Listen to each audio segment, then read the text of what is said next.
Je voudrais aujourd'hui étudier le sujet de la connaissabilité de Dieu. Et mon passage vient de l'évangile de Jean, chapitre 17, versets 1 à 10.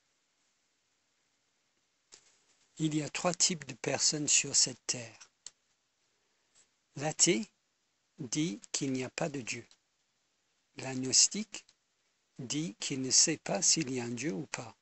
Et même s'il y en a un, on ne peut rien savoir sur lui. Et le théiste, en l'occurrence le chrétien, dit qu'il y a un Dieu et que l'homme peut le connaître. Connaître Dieu. Je voudrais vous parler de la connaissabilité de Dieu. Comment l'homme connaît-il le Dieu vivant? Job nous enseigne la futilité d'une telle entreprise. Job chapitre 11 verset 7. Prétends-tu pénétrer les profondeurs de Dieu ou saisir la perfection du Tout-Puissant? Dieu est un esprit infini. L'homme ne peut donc pas le comprendre. Mais Jésus dit dans notre passage, la vie éternelle consiste à te connaître, toi, le seul vrai Dieu. Verset 3. C'est donc indispensable de connaître Dieu. La Bible enseigne l'incompréhensibilité de Dieu et la nécessité de connaître Dieu. Y a-t-il une contradiction? Comment l'homme peut-il connaître Dieu? Comment le temporel peut-il connaître l'éternel? Comment le fini peut-il connaître l'infini? Comment est-ce que moi, 1,83 m, 75 kg, avec un QI moyen, puis-je connaître un esprit infini? Essayons de répondre à ces questions. Mon premier point, c'est la connaissance. Pour bien comprendre comment l'homme peut connaître Dieu, je pense qu'il serait utile de se demander comment l'homme acquiert la connaissance de n'importe quoi. Nous vivons dans une société athée. Il faut donc parfois réfuter les idées erronées avant de pouvoir enseigner la vérité. Aujourd'hui, il y a 2 grandes idées qui dominent. Elles sont enseignées dans nos écoles. Elles sont véhiculées par les médias, les documentaires, les actualités et même la pub. Mine de rien, ces erreurs nous influencent. Premier point, donc dans le domaine de la connaissance, petit 1, nous arrivons à la connaissance par l'expérience. C'est l'empirisme. L'esprit de l'homme, quand il naît, est une tabula rasa. C'était la théorie de John Locke et de Descartes. C'est-à-dire que son esprit est vide. Toute connaissance vient donc de notre expérience en grandissant. Et nous acquérons cette expérience par nos 5 sens, à travers les 5 sens. Le principe empirique est tester, observer, répéter, assimiler. La connaissance est donc notre perception des choses. Le chrétien reconnaît que nous apprenons des choses par nos 5 sens. C'est pour cela que Dieu nous les a donnés. Mais ce que nous contestons est l'idée que toute la connaissance vient des 5 sens. Je vois 2 vraies incohérences avec l'empirisme. Premièrement, peut-on faire confiance à nos 5 sens? Comment savoir si ce que nous voyons correspond à la réalité? Après tout, si l'empirisme dit vrai, il n'y a pas de Dieu. Nos 5 sens sont donc le fruit d'une évolution hasardeuse, alors comment leur faire confiance? C'est une vraie question. L'empiriste présume de leur fiabilité. Mais sur quelle base? Le chrétien croit que nos sens ont été créés par Dieu. Dieu est vrai. Nos 5 sens sont donc fiables sans être infaillibles. Le chrétien a un raisonnement logique.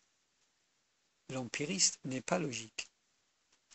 Si ma vue est une question de chance, Comment savoir si ce que je vois correspond à la réalité? Qui en est le garant? La chance? S'il n'y a pas de Dieu, nos 5 sens sont aussi fiables que le résultat d'un lancer de dés. Même si ce que nous voyons correspond à la réalité, notre interprétation peut nous amener à une fausse conclusion. Nous pouvons bien voir et mal comprendre. C'est l'exemple du coq. Un homme observe tous les matins la même chose. Le coq chante, le soleil se lève. Le lendemain, le coq chante, puis le soleil se lève. Le surlendemain, le coq chante et le soleil se lève, et ainsi de suite. Au bout de 60 ans d'observation du même phénomène, l'homme conclut en toute logique, c'est le chant du coq qui fait lever le soleil. La première incohérence interne de l'empirisme est que rien ne permet de garantir la fiabilité de nos 5 sens et notre interprétation des choses est forcément subjective. Petit 2. La deuxième incohérence que je vois avec l'empirisme est que pour être sûr à 100% de sa conclusion, et après tout c'est cela qui nous intéresse, l'empiriste devrait tout observer, tout expérimenter, chaque exemple de chaque phénomène, passé, présent et futur. Et ça c'est impossible. Avec l'empirisme, on est donc le plus sûr de sa connaissance, juste avant d'avoir tort. On est le plus sûr de sa connaissance juste avant d'avoir tort. Je m'explique. Les Européens avaient observé des millions de signes pendant des siècles. Dans tous les pays de l'Europe, du nord au sud, de l'ouest à l'est, chaque signe observé était blanc. Les ornithologues ont donc conclu en toute logique, un signe est toujours blanc. Ils avaient raison, et chaque nouvelle observation de signes confirmait et renforçait leur conclusion. Plus ils en voyaient, plus ils étaient sûrs de leur connaissance. Jusqu'au jour où l'on découvre l'Australie, et on y trouve des signes noirs. Morale de l'histoire, avec l'empirisme, les observations s'accumulent, et le moment où on en a le plus, c'est le moment où on est le plus sûr de sa connaissance, et c'est ce moment-là vient juste avant le moment où on a tort. Avec l'empirisme, on est donc le plus sûr de sa connaissance, juste avant d'avoir tort. C'est une vraie incohérence. L'empirisme en tant que philosophie épistémologique comporte de vraies incohérences internes. Ce n'est donc pas la vérité. Il ne suffit donc pas pour expliquer notre connaissance de Dieu. Petit 2. Nous arrivons à la connaissance en rejetant tout dogme. C'est le relativisme. Ce que nous connaissons est le produit de notre environnement. La connaissance est donc une question de point de vue. Ce qui est vrai pour nous peut être faux pour quelqu'un d'autre, car il n'y a pas de vérité absolue. Si c'est bon pour toi, c'est que c'est bon. Si le christianisme te fait du bien, alors tant mieux, mais il ne faut pas l'imposer aux autres, puisque les autres religions sont aussi légitimes que la tienne. Un jour, un collègue de travail m'a dit « Il faut que tu t'arrêtes d'essayer d'imposer tes idées aux autres. Crois ce que tu veux, mais n'essaie pas de me convaincre. » Quand il avait fini, je lui ai demandé s'il pensait m'avoir convaincu par son argumentation. Il n'a pas vu l'hypocrisie de sa position. Il y avait un pasteur qui avait une belle-mère relativiste. Elle lui a affirmé que toutes les religions sont vraies. Il a répondu « Eh bien, dans ce cas-là, la mienne est vraie aussi. » Et elle dit que si tu ne te réponds pas de tes péchés, tu iras en enfer. Là-dessus s'est produite une discussion animée. À la fin, la belle-mère relativiste a fini par dire au pasteur « Toutes les religions sont vraies, à l'exception de la tienne. » Et c'est comme ceci que les relativistes se trahissent, car ils adorent être dogmatiques. Ceci est une vraie incohérence avec le relativisme. Quand quelqu'un dit « tout est relatif », demande-lui si ce qu'il vient de dire est relatif ou vrai. Quand quelqu'un dit « il n'y a pas de vérité absolue », demande-lui s'il vient d'exprimer une vérité absolue. Si la phrase « il n'y a pas de vérité absolue » est vraie, alors c'est qu'il y a des vérités absolues. Et si la phrase « il n'y a pas de vérité absolue » est fausse, eh bien, c'est qu'il y a des vérités absolues. Le relativisme s'exprime toujours en termes absolus et donc se contredit tout seul. Ainsi, les deux théories épistémologiques qui dominent aujourd'hui sont incohérentes et donc insuffisantes pour expliquer comment nous pouvons connaître Dieu. Il doit y avoir un autre moyen pour que l'homme arrive à la connaissance de Dieu. Et oui, il y en a un. Ce n'est pas l'empirisme et ce n'est pas le relativisme, c'est la révélation. Révélation signifie le fait d'enlever un voile. Le seul moyen que nous avons de connaître Dieu, c'est parce qu'il s'est révélé à nous. Ce n'est ni par nos cinq sens, ni par nos expériences, mais par sa révélation. Mon deuxième point, la révélation générale. On parle d'une lettre ouverte à tous les hommes. Petit 1.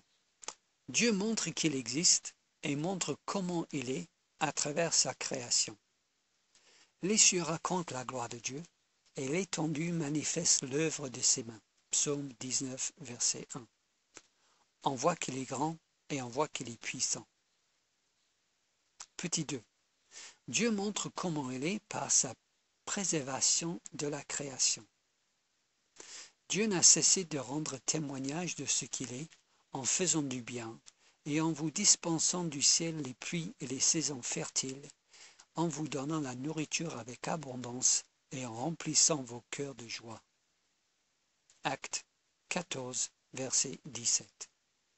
On voit que Dieu pourvoit à nos besoins. Il est donc bon et miséricordieux. Petit 3.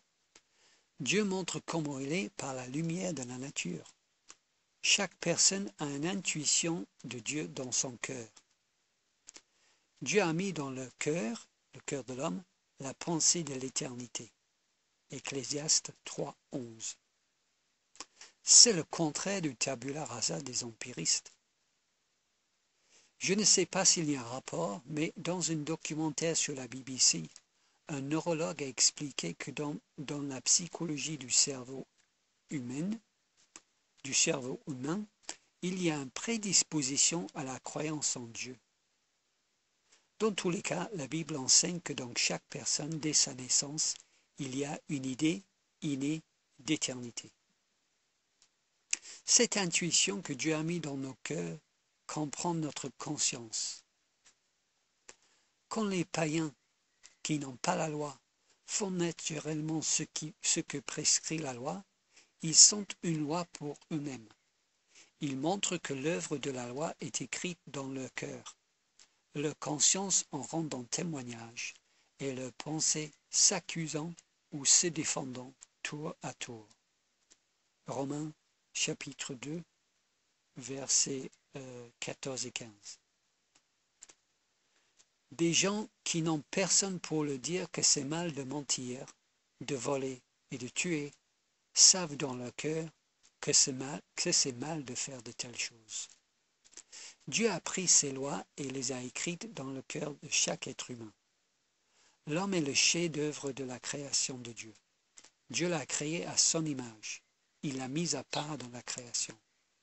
Grâce à sa révélation générale, la Bible est claire, chaque homme sait au fond de lui que Dieu existe et qu'il est bon et grand grâce à sa création, et qu'il est aussi juste grâce à sa conscience.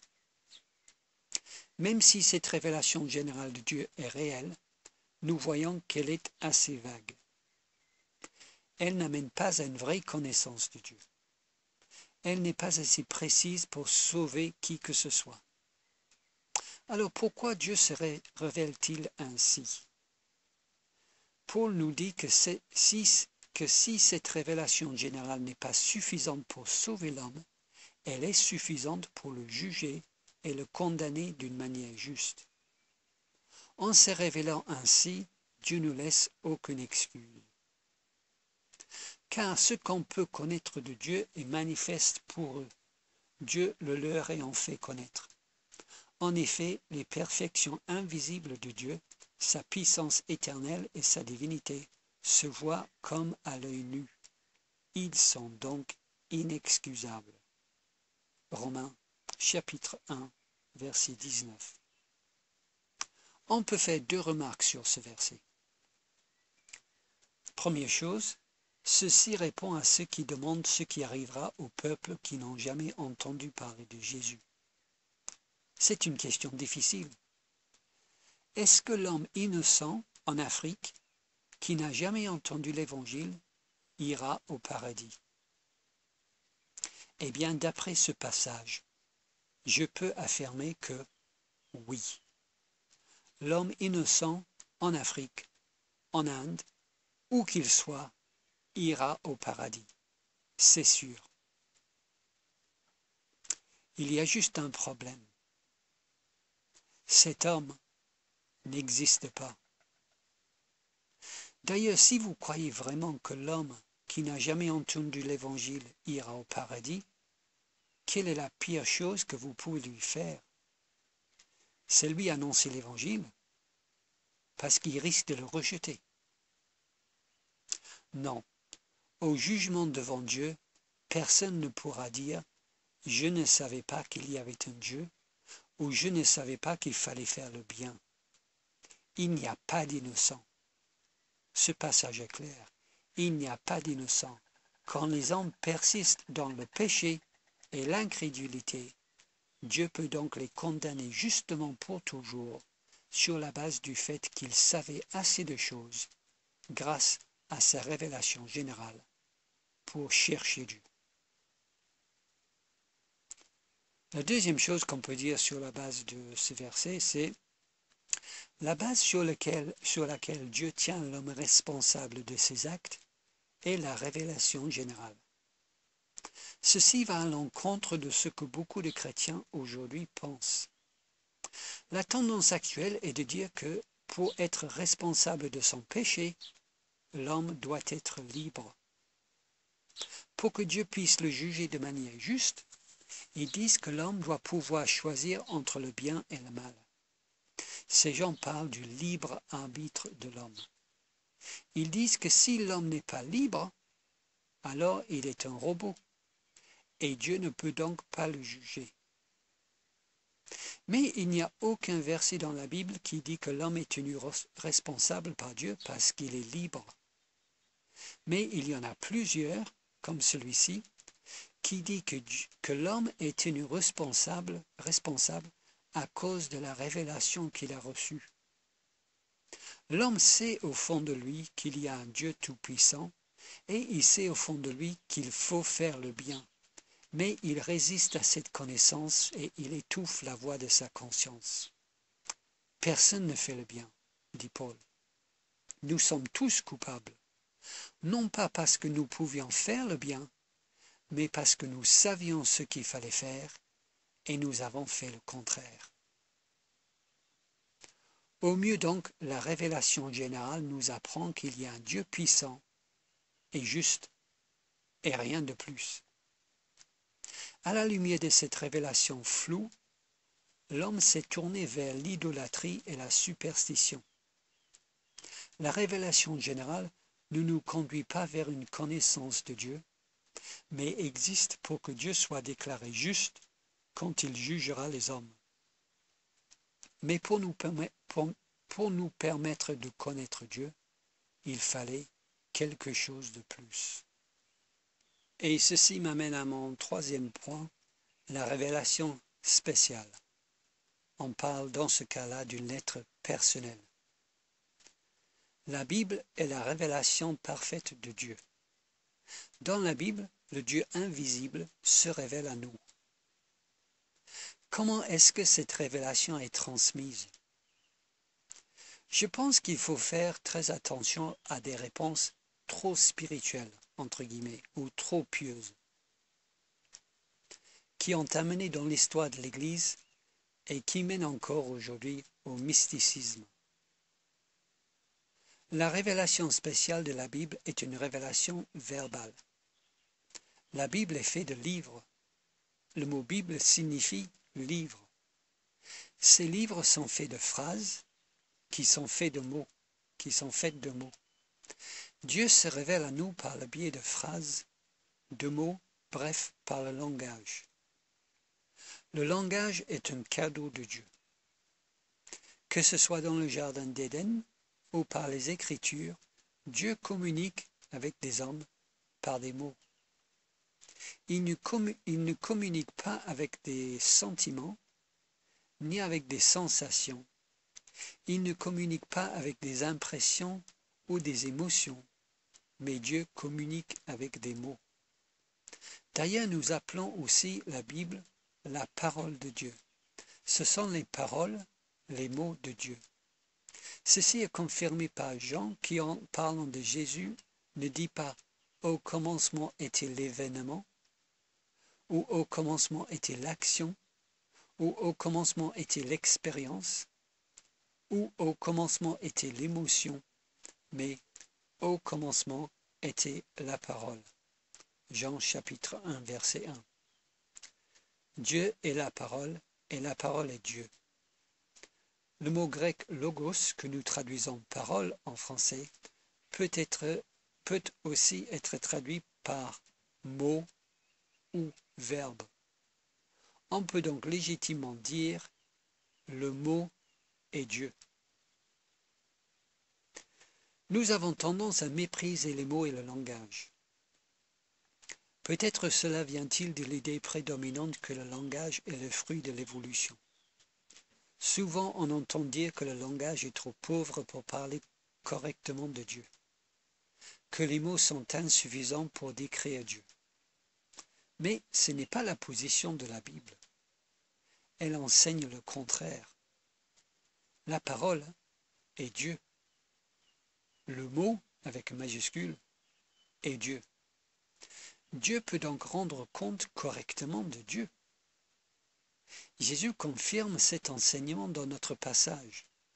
Dans sa dernière prière au Père, il prie « Je leur ai donné les paroles que tu m'as données, et ils les ont reçues, et ils ont vraiment connu que je suis sorti de toi, et ils ont cru que tu m'as envoyé. » Jean chapitre 17, verset 8. « Je leur ai donné les paroles que tu m'as données. » Voilà ce qu'il prie Jésus. Je leur ai donné les paroles que tu m'as données. Jésus a reçu de la part de son Père quelque chose d'essentiel. C'était une des raisons de sa venue sur terre. Cette chose allait nous permettre de connaître le Père et de connaître le Fils. Et le Fils devait nous la transmettre. C'était quoi alors? Une puissance? Une émotion? Une sensation? Non. Jésus a reçu des paroles et il nous les a transmises. Nous savons ce que nous savons sur Dieu à cause de ces paroles. Jamais Jésus ne donne l'impression dans ce verset qu'entre le Père et Jésus et nous, il y a eu une fuite du sens, un appauvrissement du message transmis. Ce que Jésus a reçu du Père, il nous l'a donné. Je leur ai donné les paroles que tu m'as données. Ce sont les mêmes paroles. Son travail a été fait parfaitement.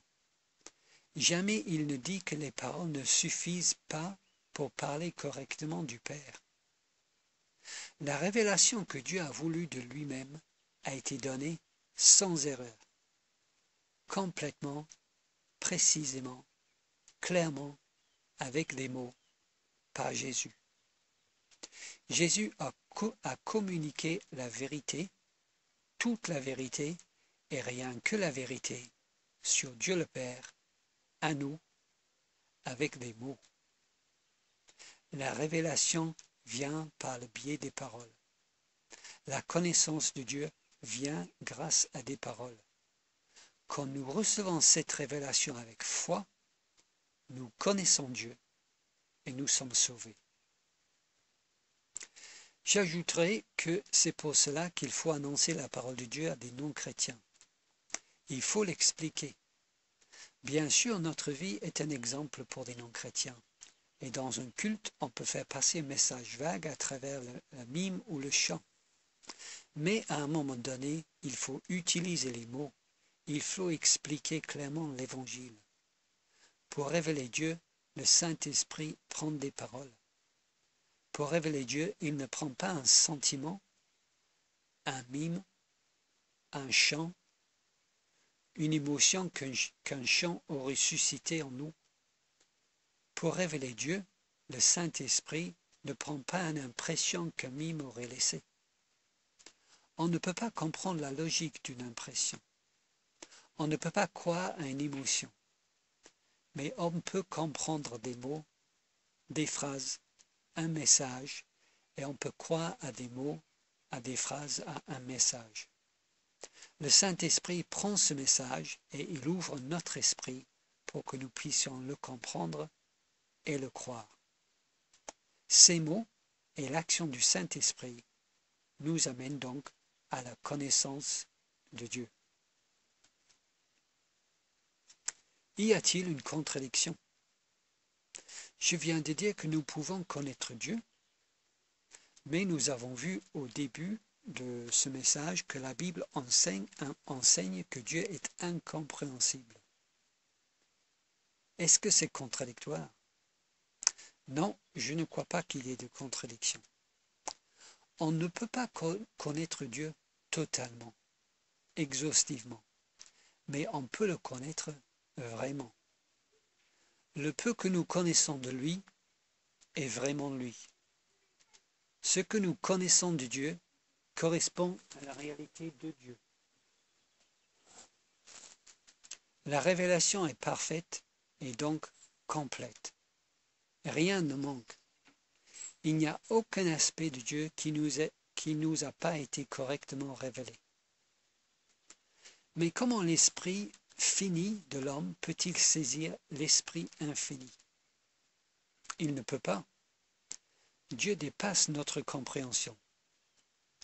Par contre, si cet esprit infini se fait homme et nous montre parfaitement la nature de cet esprit, nous pouvons le connaître. Jésus est en quelque sorte un concentré de Dieu. L'image du Dieu invisible, nous dit Paul. Il ne nous a pas montré la constitution de cet esprit infini, de quoi il est fait, mais il nous a montré ses attributs, comment il est. Et ceci, même l'esprit d'un enfant peut le saisir avec l'aide du Saint-Esprit. Et c'est cette connaissance-là qui donne la vie éternelle. J'étais étudiant à Londres quand ma femme est venue travailler à Londres dans le cadre d'une formation. On s'était vu déjà, mais c'est à ce moment-là qu'on a commencé à sortir ensemble. Au bout de 2 semaines, je savais que je voulais l'épouser. Le peu que je connaissais d'elle me donnait envie de passer ma vie avec elle. Si au bout de 2 semaines, quelqu'un m'avait demandé « Connais-tu Esther ?» j'aurais répondu « Oui, je la connais bien, c'est ma future épouse. » Et la personne aurait répondu « Ah oui, d'accord, tu la connais vraiment très bien. » Maintenant, je sais que je la connaissais très peu, mais je la connaissais quand même. Au bout de 20 ans de vie commune, je la connais beaucoup mieux. Mais est-ce que pour autant je peux dire que je la connais totalement? exhaustivement. Je sais comment elle est, et encore il me réserve quelques surprises, mais est-ce que je peux dire que je connais son âme, son esprit, toutes ses pensées? Non. Seulement Dieu la connaît exhaustivement. Mais sans la connaître totalement, je la connais vraiment. Ce que je connais d'elle, c'est vraiment elle. Et plus je passe du temps avec elle, plus je la découvre, plus je l'aime. Eh bien, c'est pareil avec Dieu. Nous le connaissons peu, mais nous le connaissons vraiment. Nous le connaissons assez pour l'aimer et s'engager avec lui, pas pour 40 ou 50 ans, mais pour toujours. Même au paradis, quand nous verrons face à face, je pense que notre esprit ne sera pas suffisamment agrandi pour que nous puissions contempler dans les détails toute l'excellence de sa nature. Pour comprendre la perfection infinie, il faut être infini. Notre connaissance de Dieu ne sera donc pas totale, mais notre bonheur sera total, car notre connaissance sera parfaite dans le sens où elle sera suffisante pour la capacité du sujet, tout en n'épuisant jamais la plénitude de l'objet. Et au fur et à mesure que notre vue augmente, notre bonheur augmentera aussi. Mais notre connaissance n'arrivera jamais à une limite au-delà de laquelle il n'y a rien à découvrir. D'éternité en éternité, Dieu sera toujours notre Dieu insondable. Donc je conclus. Est-ce que tu connais Dieu? Si tu hésites, la réponse est sans doute non. Avec Dieu, c'est noir ou blanc. Soit il te connaît, soit il ne te connaît pas. Écoutez ces mots de Jésus. Au jour du jugement, nombreux sont ceux qui me diront, Seigneur, Seigneur, nous avons prophétisé en ton nom, nous avons chassé des démons en ton nom, nous avons fait beaucoup de miracles en ton nom. Alors je le dirai ouvertement, je ne vous ai jamais connu. Retirez-vous de moi, vous qui pratiquez le mal. Matthieu chapitre 7, verset 22. Tu peux l'appeler Seigneur. Tu peux faire les choses les plus extraordinaires en son nom. Mais si tu ne le connais pas, il ne te défendra pas contre la colère de Dieu. Il ne viendra pas à ton secours, au contraire, il te rejettera. Connaître Dieu est donc essentiel. Il n'y a pas de plus important ce matin, aujourd'hui, cette semaine, cette année, pour ta vie. Si tu ne connais pas Dieu comme ton Père et Jésus comme ton frère, tu iras en enfer. Mais si tu crois en lui ce matin, il se fera connaître de toi. Il se montrera à toi et deviendra ton Père, ton frère, ton consolateur et ton ami. Et tu pourras dire cette phrase incroyable. Je connais Dieu.